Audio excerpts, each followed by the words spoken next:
Johnny Dollar. Well, here I am. I'm home. Huh? Who, I said I'm home from my vacation. Wow, great. Good for you. So, when are you going to come over and ask me to marry you? Oh, it's you. Well, I don't know. How about if I pop the question right now? Well, go ahead. Will you marry me, Paula? You bet your life. What, Paula? Who else? Why, you two-timing. This is Betty Lewis. Yeah, I know. Come clean with me, Johnny. Who's Paula? Oh, now, does it make any difference? Paula who, Johnny? Johnny? Oh, Smith, Jones, Brown, you pick one. You rascal, You were kidding me, weren't you? Weren't you kidding me? Oh, yeah, sure, I guess so. Oh, sure, honey. With this crazy business of mine getting slugged and shot at all the time, why, you know as well as I do it wouldn't be conducive to a happy married life. Not for either of us. Yes, I know, honey, but someday... Yeah, someday. Anyhow, I'm home again for my extended vacation, so... So, how about dinner and a show and a big night all around? I'd love it. Say 7 o'clock? Make it 6:30 and I'll have cocktails ready and waiting. Right here at 11:325. Betty, my love, it's a deal. Good. I'll see you in exactly 7 hours and 31 minutes. On the nose. Bye, honey. Yeah. Well, let's see now. Yeah, honey. Huh? Don't give me that honey stuff. This is Randy Singer. Randy, how's the old New York Police Department these days? Johnny, I gotta see you. Okay, I'll run on down there first thing in the No, morning. I mean now, right now. Oh, well, now, look, Randy, I got a date tonight, important one. Yeah, and I gotta go out of town with the chief on a murder case, leaving in a couple of hours. Maybe gone a week, maybe longer, so grab a train, will you? Well, if I could be sure of getting back here by early this evening. Back there in Hartford is where you should be, as quickly as possible. Huh? After I've talked to you. So if this timetable I have means anything, you can grab a train in about 20 minutes. Well, now, listen, Randy, I I'll don't... have the boys in the prowl car pick you up at Grand Central Station. Listen, will So you? grab your hat and come on. See you, Johnny. Randy!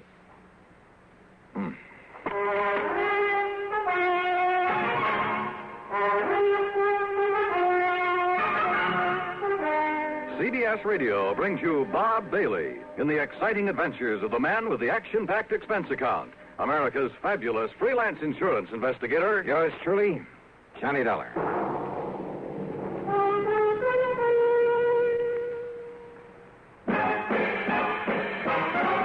Are you smoking more now, but enjoying it less?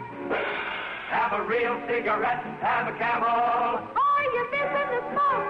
The nation like this. Have a real cigarette, have a Camel. Are you looking for flavor and mildness? Have a real cigarette, have a Camel. The best tobacco makes the very best smoke. Have a real cigarette. A real cigarette. A real cigarette, have a Camel. If you're smoking more today, but enjoying it less, try Camels. More people smoke Camels than any other cigarette. Any filter, any king, any regular. The Camel blend of caustic tobaccos has never been equaled for rich flavor and easygoing mildness. The best tobacco makes the best smoke. Have a real cigarette. A real cigarette. A real cigarette, have a Camel. And now, Act One of yours truly, Johnny Dollar.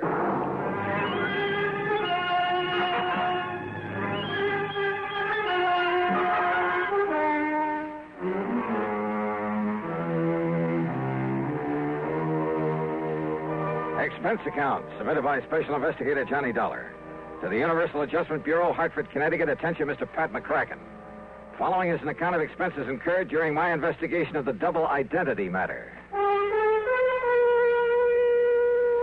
Pat, you haven't assigned me to this case, but it does concern some of the insurance companies that Universal Adjustment Bureau services. And if there's any question about reimbursing me for whatever charges I may run up, well, read on. Expense account item 1, $4.95, taxi to the station and a train down to New York. As promised, Lieutenant Randy Singer had a prowl car waiting for me at Grand Central, and a few minutes later I barged into his office in the Homicide Division of the 18th Precinct. Okay, Conroy, okay. Just go tell the chief I'll be ready to leave by the time he is. Now, go ahead. Yes, sir, Lieutenant. Sit down, Johnny. Glad you can make it. All right. Tell me one thing, Randy. Is this an insurance matter? It sure is, or rather, they are. They? Maybe you weren't called in on them, but, brother, you should have been. Here, look here. Fall 1956. John R.V. Brownfield. Lived in a small apartment over on the east side, but the old boy had a lot of money. So what happened? Somebody knock him off? His death was pronounced a suicide, overdose of sleeping pills. Yeah, happens all the time. Does it? The insurance company that paid off was Eastern Casualty and Trust. Oh? How much? $41,000. Beneficiary? His wife. He'd only been married to her a couple of months. And after she collected, well, she just sort of dropped out of sight. Ask me, a lot of those companies of yours pay off too fast. Now, what do you mean by that? Listen, September 1957. Franklin P. Ogborn died the same way. Insurance paid to his widow was $30,000. Tri-Mutual Insurance Company. Well, now, Randy, the mere fact that he also died from an overdose... Listen, will you? August 1958. Peter William Gerhardt. Same thing. His widow collected $50,000. Are you trying to say you don't think they were suicides, Randy? I'd bet my bottom dollar on it. Why? Now, here's the last one, middle of last month. William Earl Chadwick. $25,000 to the widow. I said, why? Johnny, in every case, the marriage was only a few weeks old. A good-looking young girl and a wealthy old man. Also, circumstances of death were exactly the same.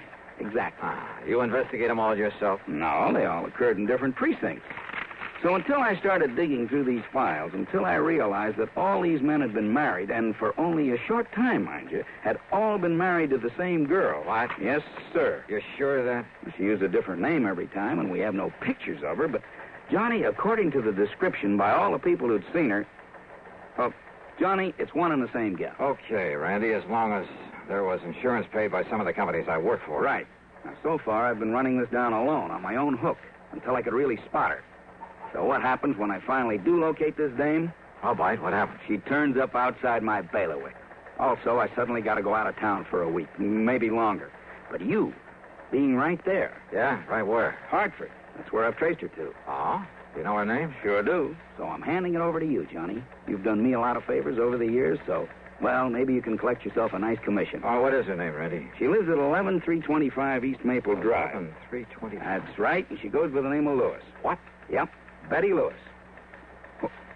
What's the matter, Johnny?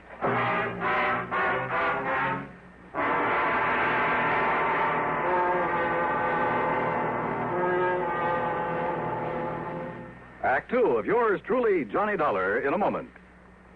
Are you looking for a career with a lot of bright job opportunities and a chance to be someone? Then by all means, look into professional nursing. Young women between 18 and 35 who are high school graduates in good physical condition can qualify for nurses training. There are many fascinating outlets for nurses' talents. They can work in hospitals, private homes, doctors' offices, in research, industry, or the armed forces. There's a great need for women to teach nursing, too. Women under 50 are also needed as practical nurses. Practical nurses require less training than professional nurses. They assist in hospitals and perform countless valuable services in private practice. This message is also addressed to men because there's an increasing number of men going into both professional and practical nursing. So, find out if you can qualify for a nurse's career. Inquire at your nearest hospital or inquire at your nearest school of nursing. And now, Act 2 of yours truly, Johnny Dollar and the Double Identity Matter.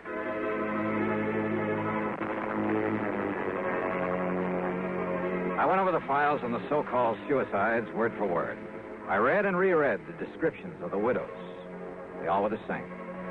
No question about it, the same girl had been married to each of the four victims, had been married to each of them only a very short time. Then after death, from an apparent overdose of sleeping pills, she had collected the insurance and quietly dropped out of sight. But Lieutenant Randy Singer, NYPD, had tracked her down and traced her to Hartford. And according to him, according to the description, she was Betty Lewis of 11325 East Maple Drive. Betty Lewis. The girl I knew and palled around with. The girl I had a date with that very night. The one girl in the world I almost took seriously. What is it, Johnny? Do you know her? You know this girl? Yeah. That is, I think I've seen her there in Hartford, Randy. Good. Then go back there. Get next to her, Johnny. Trip her up. Make her spill the beans about these murders. Murders? Well, don't you agree? She must have fed those old codgers all those sleeping pills just to collect their insurance? Kind of looks that way, doesn't it? What's the matter with you, Johnny? It's as plain as the nose on your face. And boy, how those descriptions of her all tie together. Yeah. Height, weight, build, complexion, eyes, everything. Of course, she dyed her hair differently a couple of times. Blonde. When she married her last victim, she was a redhead. What'd you say? She's a blonde? She's a blonde now? Randy. Yeah?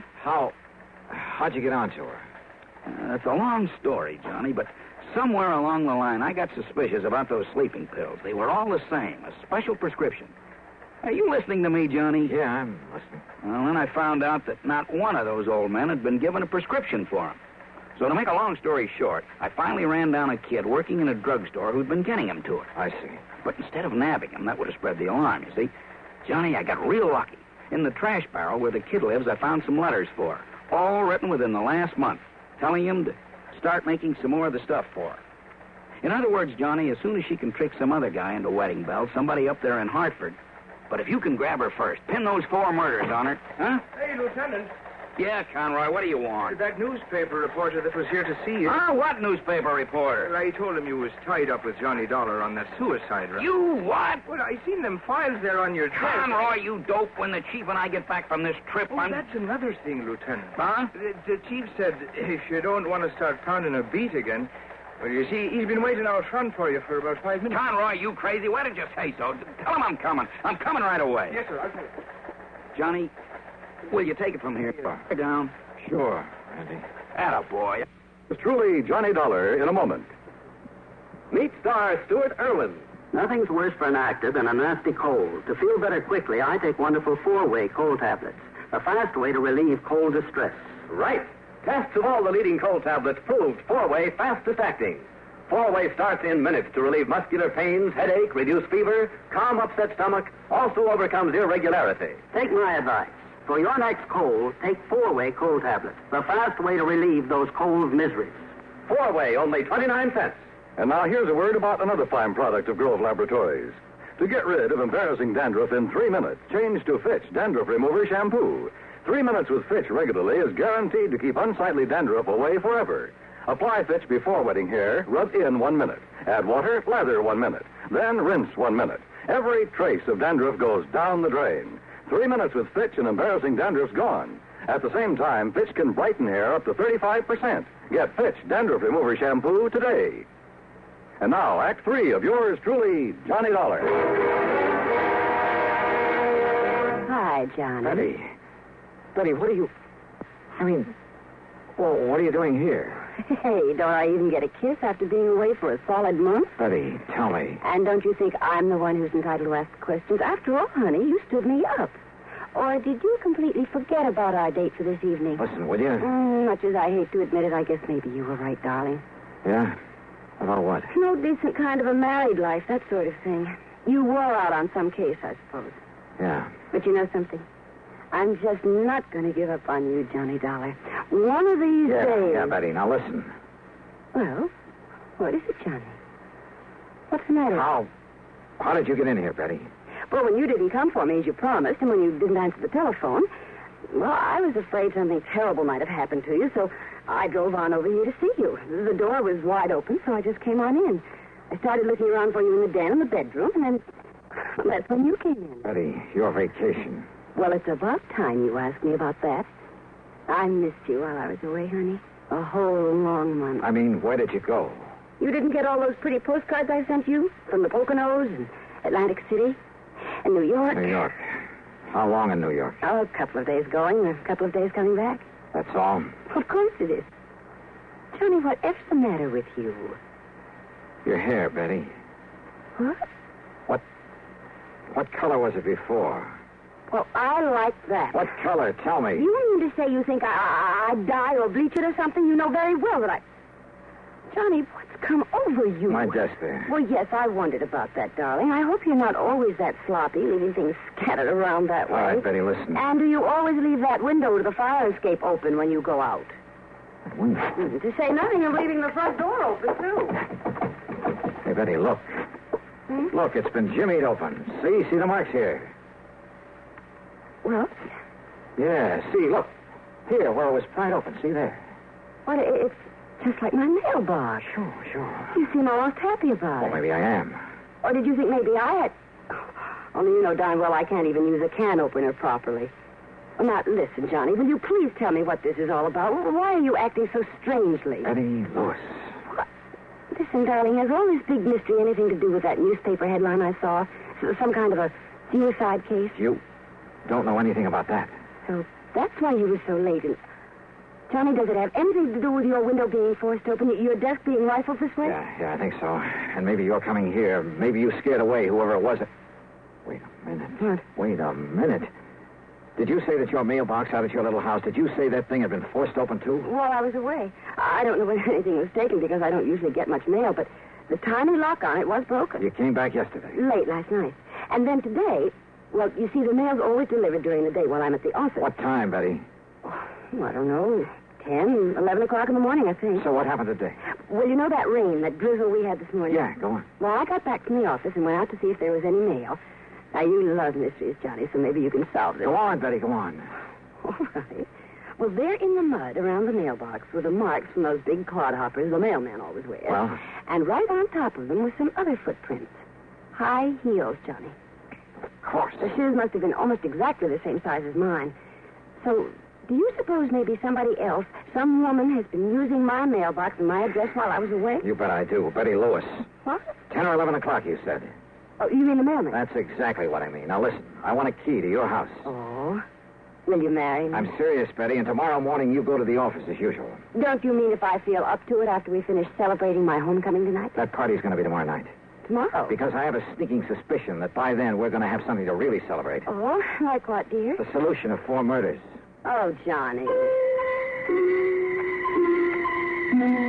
Shortly after Betty left for the office the next morning, I established myself in a little house on East Maple Drive. I parked myself behind the filmy curtains at one of the front windows, and I waited. At 10:31, the mailman walked up. In addition to a couple of letters, he left a small package in the mailbox. It didn't take much to guess what was in it. I waited some more. An hour and a half. Did whoever that package was intended for, and I was sure it wasn't Betty, did they know the mailbox was being watched? After all, they knew from the newspapers that I was on the case. But unless they appeared to collect this package, I had no case. Then it suddenly occurred to me, the important thing was to be sure of having that package myself as evidence. So after making sure the street was clear both ways, I slipped out the front door, walked casually out to the mailbox.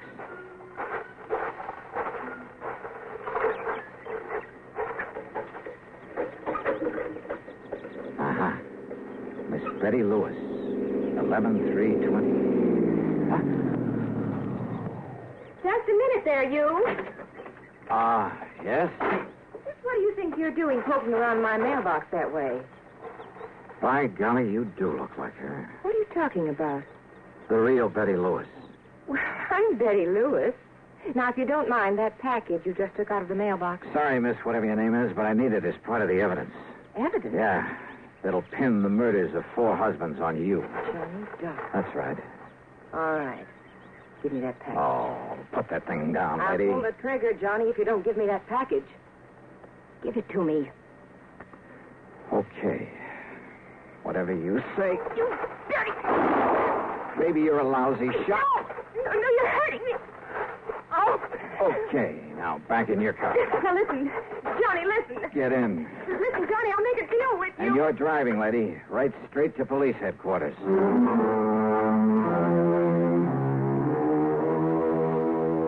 Sure, there's a lot more to be done, only by the police, both in Hartford and down in New York. But there's not much doubt about the outcome, especially since the kid who supplied the drugs broke down and said plenty. The insurance companies, well, the money she had left can be prorated among them, and that'll be that. My problem, of course, will be explaining things to Betty. But you know something? That may have its pleasant aspects, too. So expense account total, well, call it $20.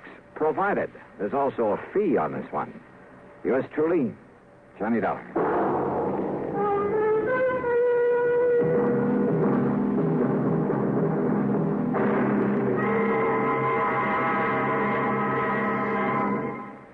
Our star will return in just a moment.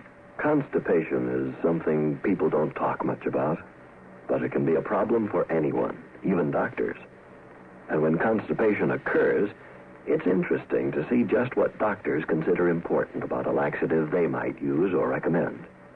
Now, a majority of the doctors we heard from had this to say.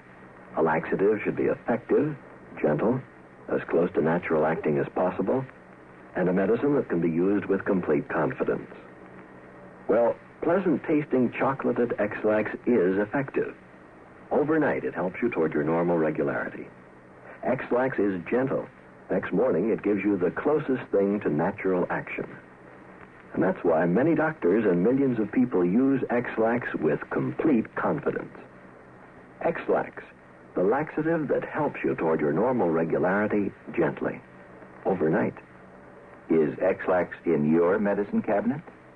Now, here's our star to tell you about next week's story. Next week, the wildest bunch of crooks I ever tangled with. Join us, won't you? Yours truly, Johnny Dollar.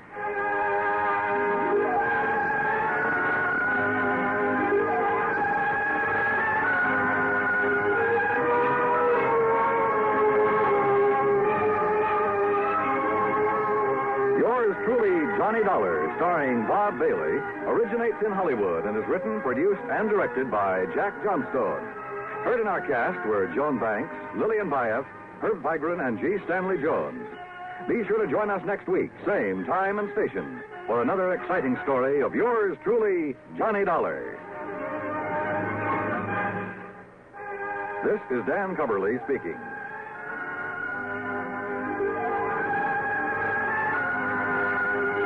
Fate stacks the cards against a jittery gamble in Suspense. Next from the CBS Radio Network.